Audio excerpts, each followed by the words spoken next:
2026년 지금 AI에 대해 이야기한다고 하면 다들 뭘 떠올리시나요? 챗봇이 얼마나 더 똑똑해졌는지 아니면 그림을 또 얼마나 잘 그리는지 뭐 이런 거요? 사실 이제 그런 건 좀 옛날 얘기가 됐어요. 청취자님께서 보내주신 자료들을 쭉 훑어보니까요. 진짜 전쟁은 완전히 다른 판에서 벌어지고 있더라고요. 이건 더 이상 누가 더 똑똑한 AI 모델을 가졌나 할 싸움이 아닙니다. 그보다 훨씬 거대하고 현실적인 싸움이죠. 바로 누가 반도체부터 발전소, 로봇 공단까지 이 모든 인프라를 통째로 장악하는가의 싸움입니다. 오늘은 소프트웨어 너머의 이 거대한 물리적 현실, AI 인프라 전쟁의 최전선으로 함께 들어가 보시죠. 맞아요. 그 지점이 정말 중요해요. 2026년의 AI는 이제 컴퓨터 화면 속에만 존재하는 게 아니거든요. 청취자님의 자료들이 정확히 보여주듯이 반도체라는 신경망, 로봇이라는 팔다리, 그리고 전력이라는 심장이 모두 결합된 하나의 거대한 유기체에 가까워졌어요. 그래서 오늘 저희는 이 새로운 생태계를 움직이는 5가지 핵심 축을 중심으로 지금 시장을 뒤흔들고 있는 기업들의 진짜 속내가 무엇인지 한번 제대로 파헤쳐 보려고 합니다. 좋습니다. 이 인프라 전쟁이라는 거대한 그림을 이해하려면 역시 그 시작점인 AI의 두뇌, 즉 지능 자체부터 들여다봐야 할 것 같아요. 오픈 AI나 엔트로픽 같은 이름들은 여전히 강력하지만 자료를 보니 소버린 AI라는 흐름이 정말 흥미롭던데요. 각 나라가 자기만의 AI를 가지려고 한다는 거잖아요. 이게 그냥 우리도 AI 강국 한번 해보자 이런 수준의 이야기는 아닌 것 같더라고요. 훨씬 더 복잡하고 지정학적인 이야기죠. 소버린이라는 단어 자체가 주권을 의미하잖아요. 말 그대로 AI 주권을 지키겠다는 거예요. 예를 들어 한국의 네이버가 하이퍼클로바 X를 고집하고 중국의 바이트댄스가 더우바오에 집중하는 건요. 자국의 중요한 데이터, 예를 들면 국민들의 의료 기록이나 금융정보, 국가 안보와 관련된 민감한 정보들을 미국의 빅테크 기업 서버에 넘겨줄 수 없다. 바로 이런 위기감 때문이에요. 이건 기술 독립을 넘어선 생존의 문제로 번지고 있는 거죠. 아, 그러니까 내 집안방 열쇠를 남에게 맡길 수 없다는 것과 뭐 비슷한 거군요. 이해가 되네요. 그런데 모든 나라가 이렇게 각자 자기만의 AI를 만들면 서로 말이 안 통하는 문제가 생기지 않을까요? 마치 각자 다른 언어를 쓰는 것처럼요. 정확해요. 바로 그게 소버린 AI가 가진 가장 큰 리스크입니다. AI 모델들이 파편화되면서 글로벌 표준을 만들기가 어려워지고 서로 다른 AI끼리 협업해야 할 때 호환성 문제가 터져나올 수 있어요. 더 큰 문제는 데이터 확보 전쟁이에요. AI를 훈련시키려면 양질의 데이터가 무조건 필요한데 이제 다들 자기 나라 데이터를 걸어 잠그기 시작했거든요. 그러다 보니 인터넷에 공개된 데이터를 두고 저작권 분쟁이 훨씬 더 치열해지고 앞으로는 고품질 데이터를 가진 쪽이 AI 경쟁에서 절대적으로 유리한 고지를 차지하게 될 겁니다. 데이터가 곧 21세기의 석유라는 말이 이제 정말 현실이 된 거네요. 자, 그럼 이렇게 똑똑한 두뇌를 만들었다고 칩시다. 근데 이 두뇌를 움직이려면 엄청난 계산 능력이 필요하잖아요. 두 번째 축인 컴퓨팅 이야기로 넘어가 보죠. 여기서 정말 극적인 변화가 일어나고 있다면서요. 훈련에서 추론으로 무게중심이 옮겨가고 있다고요.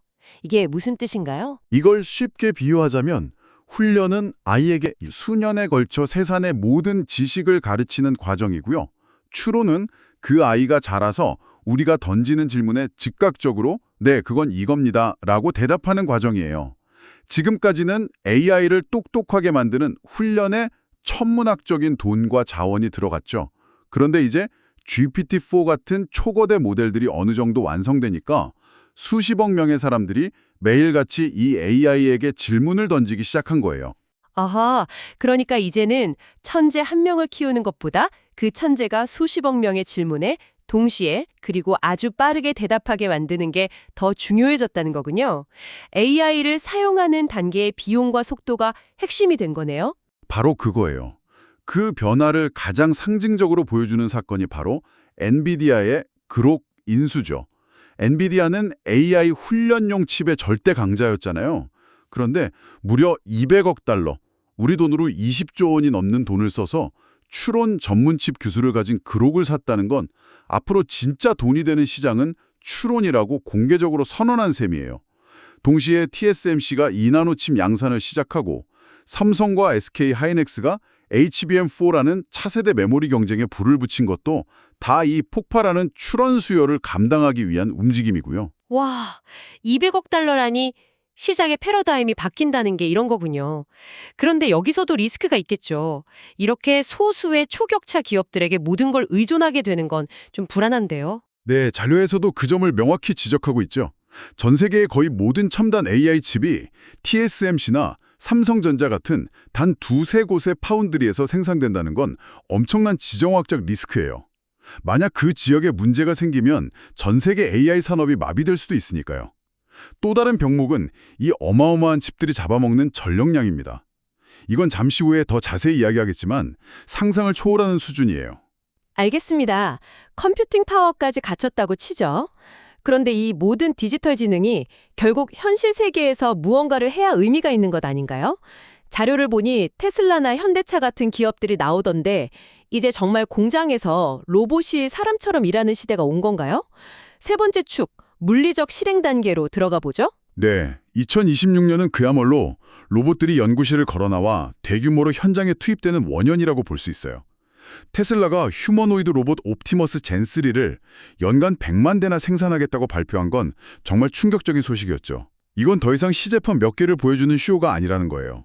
그리고 보스턴 다이나믹스의 아틀라스 로봇, 그 현란하게 춤추던 로봇이 이제 현대차 조립 라인에서 실제로 차를 만들고 있다는 건 AI와 로봇 기술이 드디어 산업적으로 유의미한 수준에 도달했다는 신호입니다. 아마존이 물류창고 자동화를 위해 라이트봇을 인수한 것도 다 같은 맥락이고요. 100만 대요? 정말 공상과학 영화에서 보던 장면이 현실이 되는 거네요. 하지만 아직은 좀 불안한데요. 저렇게 똑똑한 로봇이 공장에서 돌아다니다가 실수라도 하면 큰일 나는 거 아닌가요? 물론입니다. 넘어야 할 산이 아직 많아요. 가장 큰 허들이 바로 안전성과 신뢰성 문제고요. 수백억 원에 달하는 초기 투자 비용을 감당할 수 있는 기업도 많지 않죠. 또 기존의 수십 년 된 공장 설비들과 이 최첨단 로봇들을 어떻게 자연스럽게 통합시키느냐 하는 것도 아주 복잡한 문제입니다. 그래서 자료에서도 본격적인 대중화는 2027년 이후가 될 거라고 조심스럽게 전망하고 있는 거고요. 자, 그럼 네 번째 축으로 가볼까요? 사실 오늘 이야기 중에 제가 자료를 보면서 가장 놀랐던 부분이에요. 2026 AI 산업의 가장 큰 병목이 반도체가 아니라 전력이라니요. 이건 정말 예상 밖이었어요. 잠시만요. 제가 자료를 잘못 읽은 게 아니죠. 마이크로소프트가 AI 데이터 센터 전력을 얻으려고 그 유명한 원전 사고가 있었던 3마일 아일랜드 원자력 발전소를 재가동하려 한다고요? AI 때문에요? 네, 잘못 보신 게 아닙니다. 그만큼 지금 빅테크 기업들이 전력 확보에 사활을 걸고 있다는 뜻이에요. 이제는 전력을 확보하는 능력이 자본과 똑같은 수준의 핵심 경쟁력이 됐어요. 자체 발전소, 즉 BYOP를 짓지 못하면 AI 경쟁에서 그대로 도태될 거라는 공포감이 업계 전체에 퍼져 있죠. 메타가 오클로나 테라파워 같은 차세대 원전 기업들과 대규모 계약을 맺는 것도 같은 이유입니다. 데이터 센터 하나가 중소도시 전체가 쓰는 만큼의 전기를 먹어치우니까 기존 전력망으로는 도저히 감당이 안 되는 거예요. 이건 거의 SF 영화에나 나올 법한 이야기 아닙니까? 기업이 자기들 쓰자고 원자력 발전소를 돌린다니. 스케일이 정말 다르네요. 그럼 앞으로는 다들 원자력으로 가는 건가요? SMR입니다. 기존의 거대한 원전보다 훨씬 작고 안전하게 지을 수 있어서 데이터 센터 바로 옆에 건설하는 것도 가능하거든요. 하지만 여기에도 거대한 리스크가 있죠. 각국의 까다로운 원자력 규제를 통과하는 데 몇 년이 걸릴지 모르고 기술적으로도 아직 완전히 검증되지 않았어요. 결국 AI의 발전 속도를 에너지 공급이 따라가지 못하는 인류 역사상 처음 겪는 기이한 상황이 벌어지고 있는 셈입니다. 알겠습니다. 자, 그럼 정리해보죠. 우리는 지금 스스로 생각하는 두뇌를 만들었고, 지능, 그걸 뒷받침할 초고속 신경망을 깔았고, 컴퓨팅, 현실에서 움직일 팔다리도 붙였고, 로봇, 심지어 그걸 움직일 심장으로 원자력 발전소까지 동원하고 있어요. 에너지. 그럼 마지막 질문이 남네요. 이 어마어마한 존재를 대체 누가 어떻게 통제하죠? 마지막 다섯 번째 축, 거버넌스와 보안 이야기입니다. 바로 그게 100만 불짜리 질문이죠. 이제 AI는 우리가 시키는 일만 하는 수동적인 도구가 아니에요. 스스로 목표를 설정하고 계획을 세우고 다른 AI 에이전트들과 협력해서 일을 처리하는 자율 AI 에이전트의 시대가 열렸거든요. 여기서 에이전틱 AI 보안이라는 새로운 개념이 등장합니다. 에이전틱 AI 보안이요? 기존의 사이버 보안이랑은 어떻게 다른 건가요? 이걸 쉽게 비유해 볼게요. 기존 보안이 성벽을 단단히 쌓고 외부의 침입자를 막는 거였다면 에이전틱 AI 보안은 수백 명의 신입사원에게 각자 법인카드를 주고 자율적으로 일하라고 풀어놓는 것과 비슷해요. 이들이 어떻게 사고를 치지 않게 하고 회사 기밀을 유출하지 않게 하며 누가 어떤 일을 했는지 일일이 추적하고 책임을 물을 것인가 하는 문제죠. 성벽을 지키는 것과는 차원이 다른 복잡성을 가집니다. 그래서 체크포인트에 젠 AI 프로텍트 같은 새로운 솔루션들이 주목받고 있는 거고요. 와, 그 비유를 들으니 문제가 확 와닿네요. 통제가 정말 어렵겠어요. 게다가 나라마다 규칙도 다 다르잖아요. 맞아요. 규제 파편화 문제도 기업들한테는 엄청난 골칫거리입니다. 예를 들어 유럽연합은 개인정보 보호를 극도로 중시해서 특정 데이터를 AI 훈련에 아예 쓰지 못하게 하는데 미국은 혁신을 장려하기 위해 이걸 허용하고 중국은 국가 안보를 이유로 데이터의 국외 반출을 막는 식이죠. 전 세계를 상대로 서비스하려는 기업 입장에서는 이 세 나라의 법을 동시에 맞추는 게 거의 불가능에 가까워지는 겁니다. 지금까지 거대한 데이터 센터에서 벌어지는 인프라 전쟁 이야기를 쭉 해왔는데요. 문득 이런 생각이 드네요. 모든 AI가 이렇게 거대한 중앙 집권화적인 형태로만 발전하는 걸까요? 우리 손안으로 들어오는 좀 더 개인적인 AI는 없는 건가요? 아주 좋은 질문이에요. 거대한 중앙 집권화와 동시에 정반대의 흐름도 강력하게 나타나고 있거든요. 그게 바로 청취자님 자료에도 언급된 부상하는 6번째 축, 즉 AI PC와 개인형 엣지 컴퓨팅입니다. 클라우드에 접속하지 않고 내 노트북이나 스마트폰 기기 자체에서 AI가 바로 구동되는 시장이 폭발적으로 성장하고 있어요. 아, 그게 인텔이 CES 2026에서 공개했다는 펜서레이크 칩 같은 건가요? 심지어 애플까지 인텔의 파운드리를 이용할 거란 소문도 있다고요? 이게 왜 그렇게 중요한 흐름인 거죠? 3가지 이유 때문이에요. 프라이버시, 속도, 그리고 오프라인 작동 능력. 내 가장 민감한 개인정보를 굳이 저 멀리에 있는 클라우드 서버로 보내지 않고 내 기기 안에서 안전하게 처리할 수 있다는 건 엄청난 장점이죠. 인터넷 연결 없이도 AI를 쓸 수 있고요. 이건 단순히 PC 성능이 좀 좋아지는 걸 넘어서 사람들이 몇 년 만에 컴퓨터를 바꾸게 만드는 거대한 하드웨어 교체 주기를 이끌고 있어요. 가트너가 2026년 PC 시가지 55%가 AI PC가 될 거라고 전망했는데 이건 정말 어마어마한 숫자입니다.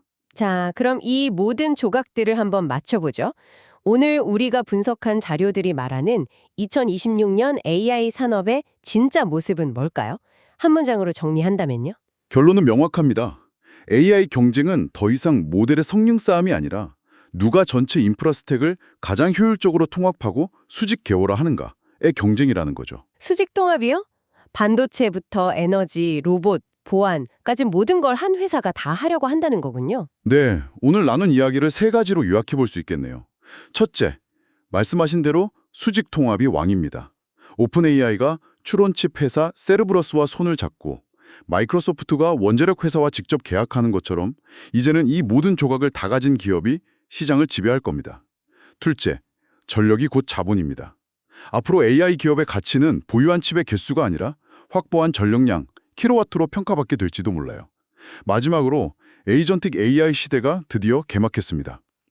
AI가 자율적으로 행동하는 시대가 열렸지만 그와 동시에 우리는 이 강력한 존재들을 어떻게 안전하게 통제할 것인가라는 거대한 숙제를 떠안게 됐습니다. 오늘 이야기를 나눠보니 AI가 단순한 디지털 도구를 넘어서 현실 세계의 물리적 인프라와 에너지를 지고 삼키면서 완전히 새로운 산업 생태계를 만들어내고 있다는 게 온몸으로 느껴지네요. 그렇죠.